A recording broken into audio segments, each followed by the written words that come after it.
guys, and welcome back to the PurpleFoxChannel. And today I'm going to be combining two Inktober prompts for one illustration. The two Inktober prompts that I'll be combining today is number 9, which is throw, and number 10, which is hope. Combining both of these prompts was not easy. My first thought was this woman kind of sitting at her desk. I thought she was going to be a writer, and she had many balls of paper just wadded up, overflowing her trash can all around her desk, and she's kind of hopeless, and she's throwing away all her papers and stuff like that.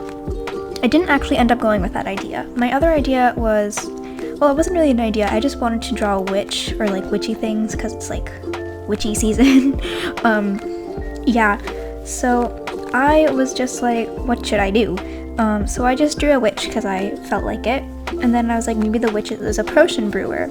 And I thought maybe kind of going back to my original idea, she couldn't really get the potion right. So she has a bunch of bottles in her trash can, and she just kept trying to get the potion right. So that was kind of my idea that I went with. What I did was I just started sketching with my mechanical pencil, all the elements that I wanted, which included the witch, the cauldron, I gave her a cat, and then I did a lot of background elements.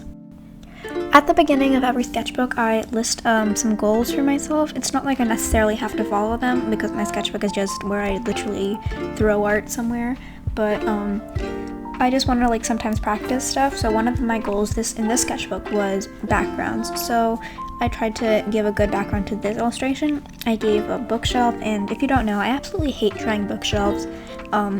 They're just so tedious, and I'm just very impatient, so I don't like drawing bookshelves. But I also gave the trash can, obviously filled with bottles and books all around her, she was trying to read up before she made the potion, and also a fuzzy carpet, because who doesn't like a fuzzy carpet? Another thing I put in the background, I'm not sure if any of you play Minecraft, but I do, and one of the items in there is a brewing stand, which helps you brew potions. So I was why don't I give a real world take on a brewing stand? So I tried to do that in the right hand corner. This Inktober illustration, I didn't want to use ink. I wanted to use fine liners because I've just wanted to try both. So I am using the Faber-Castell Pitt Artist Pens in the color black. I like these more than my microns that I have. My microns are in India ink also, so I think that's also why I prefer these. But I just think these give a softer feel and richer lines and more of a black color. And another thing I really like is their brush pen, and you'll see why once I get there. Since my line art was so intricate for this illustration, I tried to zoom in a lot. Well, not too much, but I definitely tried to zoom in where I could. So tell me if that's better to see my line work and stuff. Before doing this illustration, I went through about 2 or 3 thumbnails, and in the second one, I fell in love with this one outfit that I gave the witch. So it's a fishnet kind of neck and sleeves and a frilly collar with a big frilly skirt to go with it. I just think it really suits the vibe I was going for, and I think it suits the witch really well too. Tell me, what are you guys doing for October and art-wise? I mean, are you doing Inktober or are you doing Artober?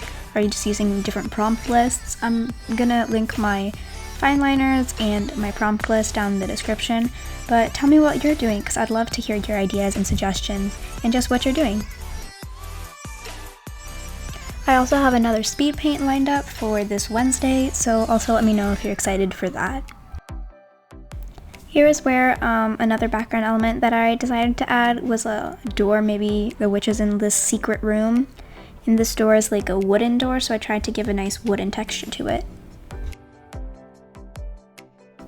Throughout this illustration, I switched my pens out a lot because they had different sizes, and when I was kind of just starting out doing line work a while ago, I would just use one line work pen instead, but I think this gives more line variation, especially during Inktober. It also gives better tone quality, I think, as well. But switching out my pen really does help give a nice effect to the thinner lines and the thicker lines as well. Here's when I decided that my illustration kind of needed more tone, variation in it. So I took the Faber-Castell brush pen and I gave tone variation where I needed to, on the witch's hat and her belt as well. I like their brush pen much more than the Sakura Micron ones because this one actually holds its shape. I've been using it for a month now, and it hasn't lost its shape, and it's not too flexible, but it's not too stiff either, and I really like it. The Sakura Pigma Micron one I tried to use while coloring in the cauldron because I didn't want to waste the ink for the Pit Artist pen, but it just doesn't give as good ink quality, and the pen really does not hold its shape. For a cool, like, potion-y effect, I tried to add little bubbles coming out of the cauldron to make it look like the potion was a little bit dangerous. I also tried to add a little bit of, like, hatching where I could, like in the hair and in some other places as well.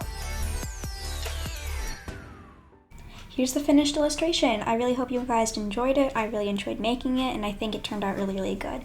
Thank you guys so much for watching. Be sure to like, subscribe, and comment, and I'll see you in my next video. Bye!